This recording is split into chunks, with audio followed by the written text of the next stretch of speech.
Le nombre de joueurs de jeux vidéo ne cesse d'augmenter. Les hommes comme les femmes s'y adonnent avec un certain plaisir, mais ont parfois honte de le reconnaître. Alors pour nous donner bonne conscience, le musée Art Ludique organise une exposition inédite, l'art dans le jeu vidéo, l'inspiration française, qui ravira les initiés et les novices.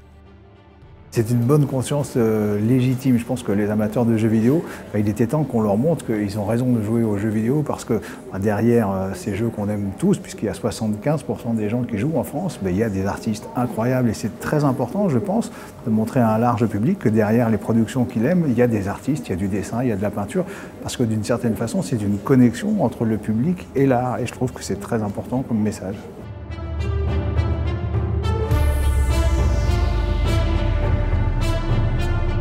Je dis souvent que le jeu vidéo c'est un art total et je persiste en effet. Je pense que c'est un art qui fait appel au dessin, à la peinture, à la sculpture, à l'écriture, à la musique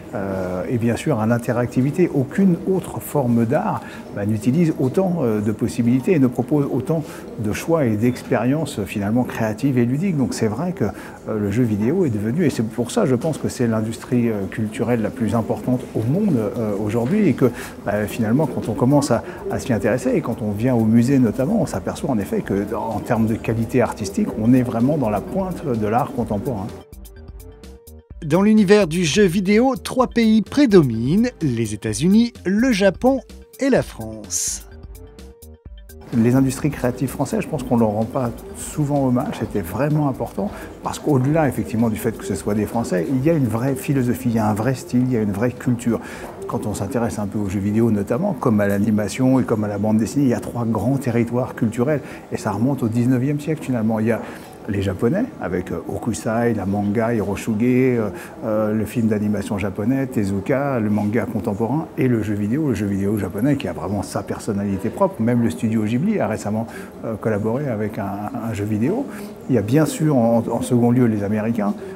qui viennent de Winsor McCay, des débuts de l'animation, des comics, des super-héros, et qui, en termes de jeux vidéo, effectivement, ça va de Call of Duty à GTA, aux simulations sportives, et plein d'autres choses comme BioShock, mais c'est vrai qu'ils ont une personnalité propre, et les Français, et je trouve qu'on le voit vraiment bien dans cette exposition, on a un côté culturel, on a un côté littéraire, on est connecté à notre histoire de l'art, on a un côté peinture et sculpture évident, que ce soit dans le côté un peu amusant, que ce soit dans le côté ultra réaliste, que ce soit dans le côté historique, on a vraiment une culture propre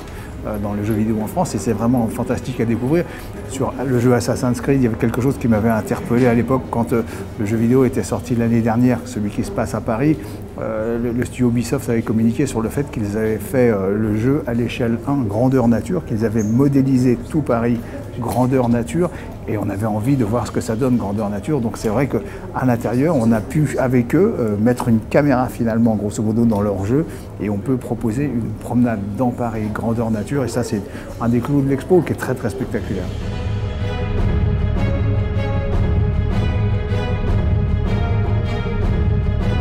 On s'aperçoit au fur et à mesure du parcours que tout est essentiel et quand je parlais d'un art total, c'est vrai que dans le jeu vidéo, on dessine des centaines de personnages que l'on crée, mais on dessine aussi des cités, des villes, des pays qu'on imagine et on voit, effectivement, les artistes nous expliquent à travers les interviews dans l'exposition que même quand ils dessinent une ville, évidemment l'architecture intervient, le design intervient, mais ils donnent aussi des traits de caractère et des personnalités propres à la ville. La ville, elle est soit agressive, soit accueillante, soit ludique, soit voilà, il y a vraiment une recherche. Et bien sûr pour les personnages, puisque c'est nous-mêmes qui interprétons les personnages, là il y a une recherche particulièrement suivie qui va soit dans le réalisme, et on voit un travail de sculpture, un travail de dessin, soit dans le côté loufoque total, et on voit ça chez Rayman ou les lapins crétins. Mais c'est vrai qu'il y a une étude qui passe par un certain académisme, un certain style de la recherche, de la créativité, et c'est là où finalement on s'aperçoit que le jeu vidéo, avant tout, c'est un crayon avec un carnet de croquis. Et je pense que si Léonard de Vinci vivait par exemple aujourd'hui, il utiliserait sûrement un ordinateur et il ferait certainement du jeu vidéo.